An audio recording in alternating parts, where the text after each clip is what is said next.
hero-hero ataupun hal yang emang bisa nge-open map itu. Nah itu dia. Tertinggal cukup jauh jadinya. Oke, ini dia Drafting Fest di game yang kelima. Lanjut lagi kita teman-teman. Sonic dan juga Kingdom sampai jam segini masih on fire loh pada semuanya ya. Gokil loh mereka. Oh, ada Fanny, Badang, Yoi, Yisunsin, Lukas dan juga Cip. Ya aku suka sih Ben Yisunsin. Jadi di sini membuka potensi untuk munculnya Fredrin dan Baxia ya. Ya. Tapi sebagai lawan, bukan sebagai kawan. Karena Parsha masih di open juga tadi. Parsha lumayan mahal tadi, tangan dari Rin di first pick juga. Tuh, kaliannya di open juga nih Om. Jadi dilema ya sekarang ya. Oh tapi Yusuke ditutup ternyata ya. Iya. Nah ini dia. Tindakan preventif dari Coach Siap yang aku bilang tadi. Yep. Gimana kalau seandainya ternyata Baxia diambil RRQ, Fredrinnya emang diambil sama Onyx, tapi Yusuke-nya di flex dan ternyata itu dia. Ben jawabannya Baxia-nya diambil sama Onyx. Baxia langsung bersama dengan Parsha juga nih. Yang berarti untuk lini depan belakang sudah oke. Flex yang sebenarnya menjadi kekuatan buat Baxia aku bisa bilang. Karena kita masih belum tahu nih sebenarnya misteri kan. Tuh. Di Romer bisa, EXP juga dapat, jungle pun sering kita lihat. Tapi kalau ngomongin tank jungle itu harusnya Granger tuh jadi mahal nggak sih Om? Karena Granger itu pokingnya kan dia, power pokingnya kan Yep. besar kan. Terus apalagi di combo dengan Parsha Om yang high ground dua-duanya bisa ngepok dari jarak jauh dengan burst damage juga yang cukup tinggi. Oke. Ranger ya. Oke sih kalau buat Ranger. Tapi menurut kalian di sini memang dia butuh partner ya. Untuk bisa ngangkat mid laner sebenarnya partner tapi sudah langsung diambil. Oh, sebuah tindakan preemptif juga. Tapi Granger ya. Beda lagi, di luar Iya. perkiraan nih, di luar Iya. prediksi lagi. nih. Jatuhnya kayak di deny sih. Ya. Tapi aku lebih mengira ya kayak Beatrice oke banget gak sih dari kalian ya. Mungkin buat combo Om, balik lagi kan. Setidaknya jadinya dibandingkan Grangernya di Onyx, mereka menang early game karena ada Basya. Jadi mereka mungkin ngedeny dengan ambil Grangernya terlebih dahulu, kuatin Joy-nya juga dan nanti bakal bareng sama Kalea. Oke. Jadi mereka tidak membawakan combo Beatrix dan juga Kalea, tapi mereka ingin memenangkan bagaimana matchup dari agar Grangernya nanti bisa nge-burst duluan ke arah dari Basya. Aku malah sedikit menyayangkan ya, Onyx yang sebenarnya kena Joy pick kayak gini, di saat mereka sebenarnya udah ngambil Basya duluan. Yep. Dan padahal kalau kita ngomong soal Joy ini bener-bener kayak bakal shutdown banget ketika dia berhadapan dengan Fredrin. Oke. Tapi kalau memang ya kita kalkulasikan dari Baxia sendiri main di Romer, Assassin kan masih bisa dipakai juga. Betul. Contohnya Link ya. Iya, Link masih ada itu Link, dia. Link mungkin jadi satu Haya. kemungkinan Haya, ya. yang cukup besar ya buat Kairi, saya bisa. Cusin. Oke. Wah, oke Ben Cusin. Berarti mereka mungkin prayonya Baxia jungle dong kalau Ben Cusin. Oh. Ada kemungkinan ke arah sana ya. Iya. Dan dengan adanya Harith nih, masih di Harith nih Coach Chico. Apakah emang balik lagi Onyx malah akan menggunakan metode yang sama seperti game ketiga RRQ, itu adalah Baxianya jungle. Gak apa-apa, hyper carry-nya tetap ada di Harith dengan magic power. Berarti ini Baxia jungle. Gimana Coach Chico? Gimana Coach? Menurutku Baxia di jungle ini cukup oke, asalkan Asalkan ada satu hero yang buat ngunci ke arah Joy-nya. Entahlah mungkin bisa Franco atau Povius mungkin. Yang jelas jangan dikasih free sih. Karena kalau Baxia jungle, kalau ke arah late game match up dengan Joy itu Susah sih. susah sih. Iya. Karena Joy late game kalau udah full item, wah Baxia udah empuk banget sih itu. Bocor ya? Bocor banget. Ban bocor halus, bukan bocor halus lagi loh. atau mungkin bisa saja kan dari Onyx ini sendiri juga masih bisa membelokkan ini semua lagi gitu loh. Iya. Cuma sejauh ini Romer Baxia nggak begitu baik juga loh statistiknya. Ya, tapi ya kalau mau ya shiftnya langsung lempar ke EXP. DXP. Masih ada sebuah jawaban juga EXP, terus nanti Kibonya yang aku nunggu sih Kibonya mungkin pakai Chow kali ya. Karena masih cukup memungkinkan juga. Aku merasa kayak Franco juga bakal jadi pick yang bagus buat Onyx sih. Balik lagi kayak tadi Coach mention ya, kayak di sini ada Basya, Franco kayak memungkinkan banget untuk dibawakan. Good win juga buat Hayabusa karena masih bisa fleksibel buat ngambil ke arah dari Hayabusa jungle ya. Wow, rame banget di luar. Gokil festival. Luar biasa. Dan supportnya bener-bener sampai ya kepada para pemain. Spirit dan energinya Om. Yap. Link juga ini seakan-akan Ben Hayabusa nge-drive. Ini oke, Linknya boleh nih kalau mau memang pakai buat jadi assassin. Di force ya berarti ya. Iya, karena dari RRQ mereka belum membuka Hilda juga kan. Oke. Onyx salah satu pick bagus. Kayak gitu. Tiga Ya. Good choice juga. tanpa Biar ini ya, biar tetap jadi misteri untuk Masih Masya. flex. benar, Iya, masih flex banget. Karena last pick-nya tetap masih bisa ngebawain karena Masya loh. Ini Masyanya nggak di-ban. Betul, Masya ataupun Link juga masih bisa, ataupun dia mau pick EXP lagi. Cuman kalau emang mereka mau bertarung dengan Masya yang mau diambil terakhir, sebenarnya kan dari RRQ juga possibility-nya masih bisa menggunakan itu juga nih bro. Dan korbannya, wah untuk dari Pove keluar. Ya, Poviusnya kayaknya mau jadi jawaban ya buat Basya atau bahkan Linknya. Karena hero-hero yang lumayan melata di jalan kaki juga agak struggling ketemu sama Povius. Gift. Gift-nya Ini Link lumayan. kan, ini disuruh Link aja. Iya, lumayan kayak nge-force buat Link karena Baxianya bakal kerepotan nanti ya. Ya, perang dalam real world pasti neraka ya buat Baxia. Gak bisa kabur juga, cuma mengandalkan berarti Tortoise Poison. Misalnya Baxia yang jadi jungle. Assassin kah yang akan keluar? Lancelot misalnya. Lagi di saat mungkin udah ada hal kayak gini om. Ya agak sulit. Dan Link. Link. Memang Ya. di drive buat menggunakan Link. Dipaksa sih lebih tepatnya. Oke, itu dia deretan hero yang memang sudah diambil teman-teman. Finally, keluar lagi Assassin versus Assassin. Sempat tergocek kita di awal-awal tadi ya, cuman siapa lagi yang akan mendapatkan poin selanjutnya menuju ke match point. Jadi langsung saja, The Hour Caster, let's go! Terima kasih banyak untuk panelis dan lihat itu dia Kairi dengan sejuta draft yang bisa dimainkan. Tergocek. Onyx typical second pick. Onyx Gitu tinggal ya. saya ketik. Flex dari rosternya bisa dimainkan di mana saja. RRQ apakah sudah siap? Karena siapapun yang mendapatkan match ini akan mendapatkan match point. Apakah Onyx bisa bangkit atau RRQ mendapatkan match point pertama? So, Jakarta International Velodrome, mana tepuk tangannya? Let's go to the lane of down. Wah, semakin malam semakin ramai tentunya bagaimana keramaian yang ada di sini. Karena ini semakin panas juga. Wah, bukan panas lagi sih, Ul. Panas banget. Haredang, Haredang, Haredang, apa Haredang tenan ya? haredang pisan. Haredang pisan, sorry. Nah, kalau lihat ini dia ternyata gak selalu melulu ya, Baxia ini di jungle atau bahkan di roam ini kembali lagi dengan EXP lane dengan fleksibilitas dari role-nya juga yang akhirnya bisa dimanfaatkan oleh Onyx. Munculnya Link, tentunya dengan adanya Fatal, Season Hunter, membawa ke arah Warcry juga dengan emblem Assassin akan semakin mempertambah lagi bagaimana targeting ke arah belakang. Karena dari tadi kalau kita ngeliat di game sebelumnya, Onyx ini kesulitan untuk bisa mengunci keberadaan dari Toy dan juga Rin. Tapi tadi sempat dipikirkan dengan adanya Eve berat untuk hero-hero jalan kaki apalagi Baxia. Jadi mau nggak mau mereka reset, mereka switch Kairi dengan Link yang dia nggak harus jalan kaki dan bisa langsung ke black line dari tim RRQ. Ya, dia parkour soalnya gak jalan kaki ya. Iya. Dia lompat dari tembok ke temboknya juga dan ya itu sebuah twist draft lagi yang ditunjukkan juga oleh Onyx bagaimana akhirnya munculnya sosok Assassin untuk bisa mengincar lini belakang. Oke. Sementara Idok kembali dengan hero inisiasi dan itu adalah powernya dia juga dan terlihat kalau kita udah ngeliat dari sebelum-sebelumnya Idok dengan kaliannya online banget, bahkan di game sebelumnya itu udah benar-benar menjadi salah satu faktor kemenangan untuk mereka. Satu hal yang cukup menyeramkan dari tim Onyx dan harus diatasi oleh RRQ adalah Savero dengan Haritnya. Jujur, Savero dengan Haritnya, ini mengerikan banget sih kalau menurut gua. Iya, iya. Cepet banget ya dia movementnya juga, cooldownnya juga dan Turtle yang pertama sekarang sudah mau ditetap dan T-Boy akan mencari informasi terlebih dahulu. Oke, informasi telah didapatkan di mana zoning out T-Boy adalah sebuah jawaban dari Kyron.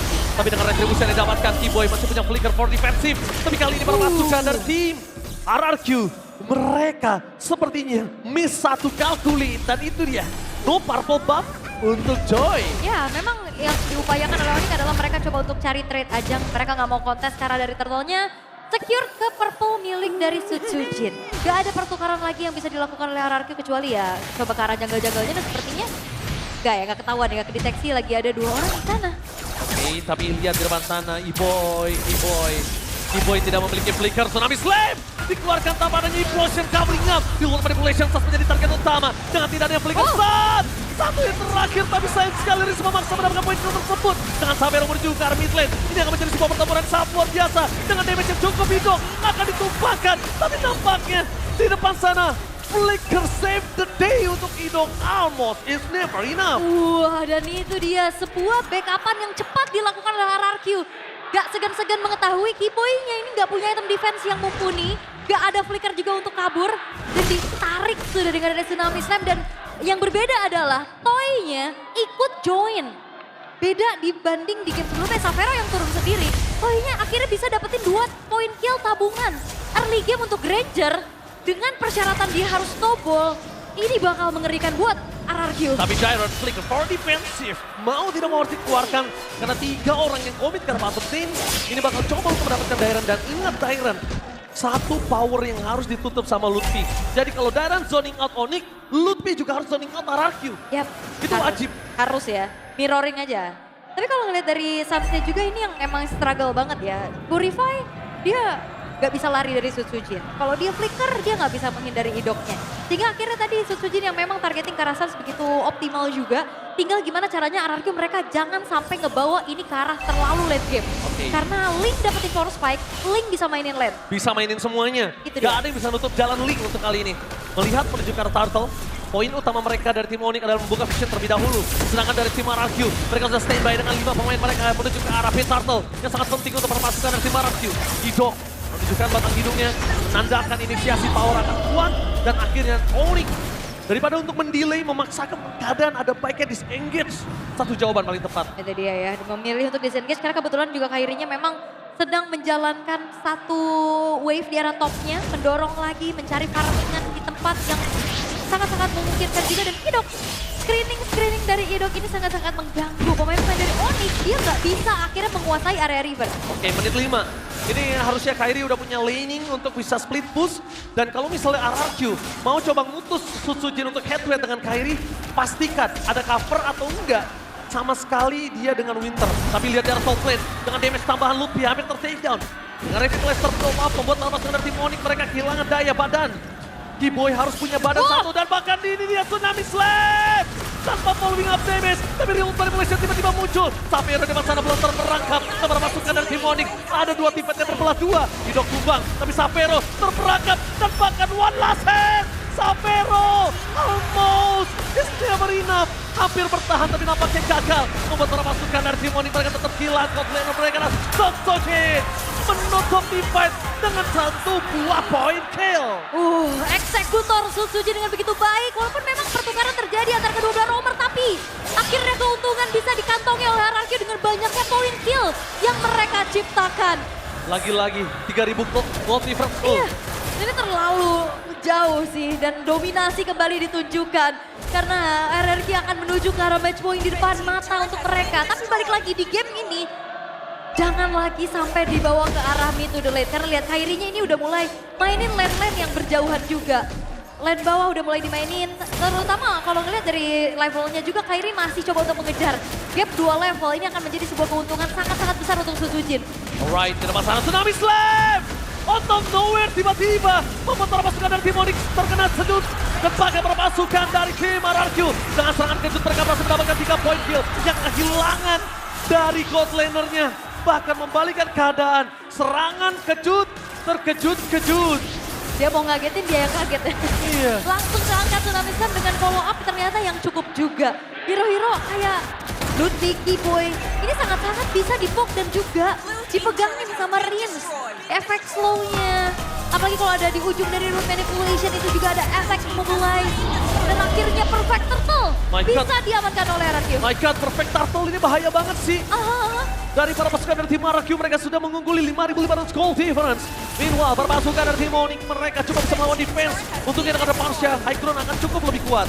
Oke, diusir mundur kali ini Toei-nya juga. Tapi ya balik lagi, RRQ mereka harus kembali bagaimana men-set up keuntungan yang sudah mereka dapatkan ini di-convert menjadi sebuah kemenangan. Oh, explosion! Kali ini Barca ditutup dan Kiboy! This is your boy, Kiboy! Again, implosion calculate dari Kiboy berhasil menutup sosok dari RRQ dengan agresivitas yang mereka miliki. Oke, ini dia Kiboy mulai bangkit dengan this is your boy. Yes. Dan itu adalah reactive movement juga dari Kiboy ya. Di saat ada injak-anjak dari Idok dan langsung implosion yang dibuka. Tapi masalahnya tadi juga untuk purple buff dari Kairi itu keambil sama Farsa oleh Suns. Jadi agak sedikit berkurang tempo dari Kairinya juga. Walaupun memang udah jadi 2 modal item critical ya untuk ada Berserker Fury. Tapi daripada diambil sama orang, Iya benar, daripada masuk suci terutama ya. gimana menurut Taul? Menurut aku ya mendingan. Oh, Mona!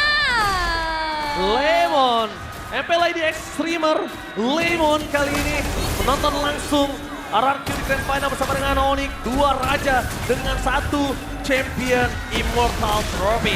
Tapi lihat di depan sana, Tsunami Slam di following up dengan ada sosok Koi cukup begitu saja tanpa ada embel-embel teamfight tambahan. Perpasukan dari tim RRQ mencoba untuk memberikan hak tonton sana, tapi Sapero bersama dengan Link dapat double tembakan Morify tidak bisa menghentikan Kairi. Shutdown pun terjadi, susul di depan sana tidak bisa mendapatkan Sapero dan Kairi.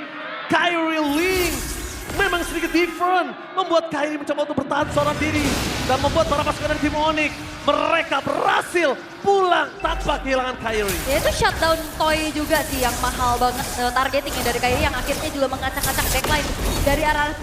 Dan dengan modal-modal item juga yang tadi sudah terlihat ya. Ini udah terlihat cukup untuk Kairi bisa dapetin toy terutama yang nggak punya item defense sejauh ini. Sementara Lutfi akan mencari lagi siapapun yang bisa coba untuk ditabrak, tapi hati-hati. Kalau ada Idok, Lutfi yang bisa kemakan. Oke, Lutfi yang terbisa terkena Tsunami Slam ya. Iya. Tapi Sosuji mendapatkan informasi di mana Lutfi berada. Target utama mereka menuju ke arah salah satu seorang Keyboy. Influx yang telah dikeluarkan. Pada S-Rank bakal di following up damage. Tapi ternyata damage belum cukup. Bahkan 2 player para pasukan dari tim Onyx mereka yang tumbang. Mereka harus menuju ke arah belakang Kairi. Kairi, one last chance. Still, apakah mereka akan melakukan do or nothing? Enggak ya. I think no.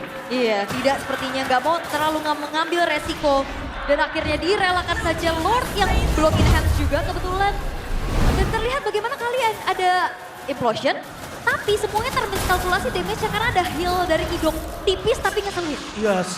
Tapi Kairi yang membayang time banget Onyx untuk bisa bertahan dan nafasnya cukup banyak. Jujur, kalau Kairi bukan dengan Link-nya, mungkin ini akan ada inner turret saja. Yang tersisa satu di tengah ini udah gak ada menurut gua. Sisa base, bahkan gak ada holy defense. Kalau bukan Link Kairi. Ini Link-nya lagi gawe banget loh. Link-nya bener-bener ngasih buying time.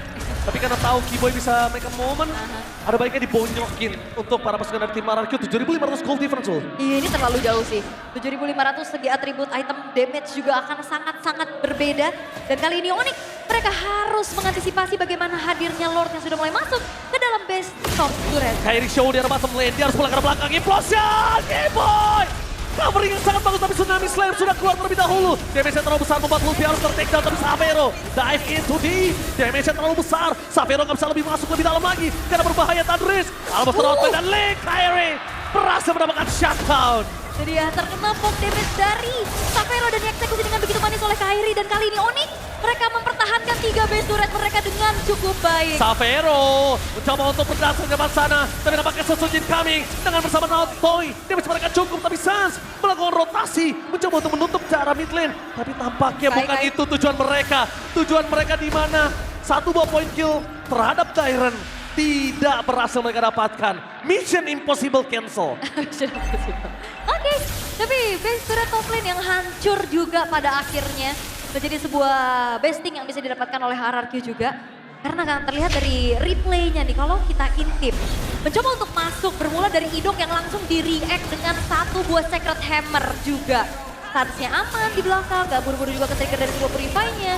Tapi Lutfi yang ketarik dia ya ke area luar, sampai akhirnya dia harus tahan damage yang begitu banyak.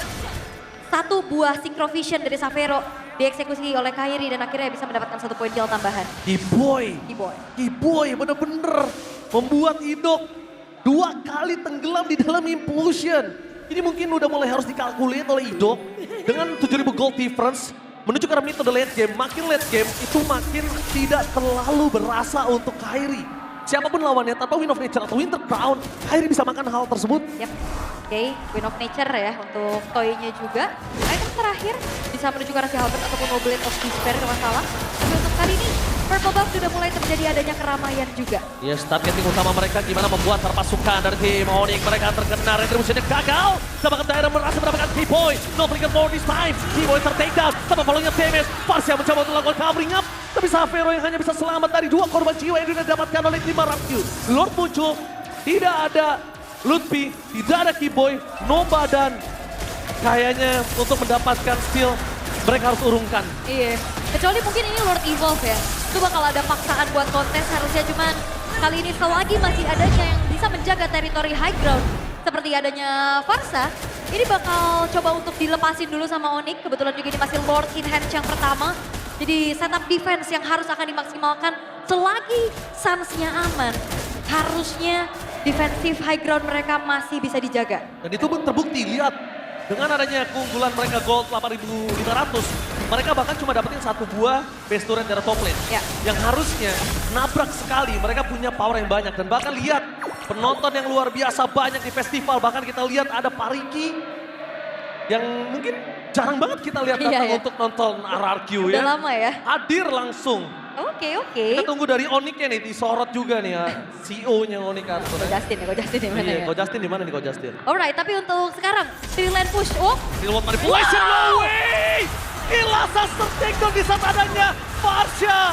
Kali ini menjadi satu target utama mereka. Fokus karena Miska tidak mau terjadi. Dan sampai nggak bisa berdasar karena Susuti terlalu besar yang bisa diberikan. Looking for wipe out. Kairi dengan one last man standing. Tapi nampaknya baik tidak bisa dilakukan. Dan wipe out. Ini bencana. Match point untuk RRQ. Raja dari segala raja sudah mulai bangkit. 3 games in a row yang akhirnya mereka tunjukkan sebuah sinkronisasi kombinasi skill demi skill membawa mereka menuju ke arah match point di depan mata dan 1 game lagi yang mereka butuhkan untuk membawa pulang trofi. No way! Onyx di mana di top mereka menurunkan RRQ dan bahkan kali ini mereka udah mendapatkan 2 poin duluan. Ya, Kali bounce back reset game by game. RRQ merangkak dari keterpurukan yang bahkan kita melihat bisa jadi 3-0 tadinya. teori lower bracket kah? Teori lower bracket, upper bracket for Onyx. Alright, tapi memang 1 game lagi yang dibutuhkan menuju kemenangan. Wah, ini benar-benar pertarungan para raja. Pertarungan para raja emang gak pernah salah. Rivalitas ketika dulu RRQ dengan EVOS, sekarang ada RRQ dengan Onyx. Raja-raja yang pernah bertengger di deretan champion FPL Indonesia. Ketika mereka bertemu emang gak pernah salah. Dan ini juga kaget banget. Kita tahu tadi udah aku bahas. Suns kalau misalkan masih ada, dia bakal menjaga teritori. Tapi tadi dia kena ujung real manipulation, kena Death Sonata, selesai. Full, itu cuma 1 detik setelah lu ngomong. Dan langsung kejadian. Tapi tentunya, seperti biasa, kita akan mendengar seluruh analisa dari panelis kita yang luar biasa. So, panelists, are you ready? Take it away.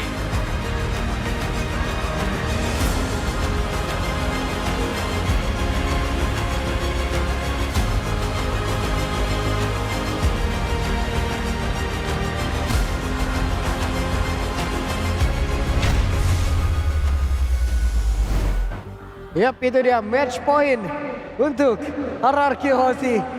Tertinggal 2 game.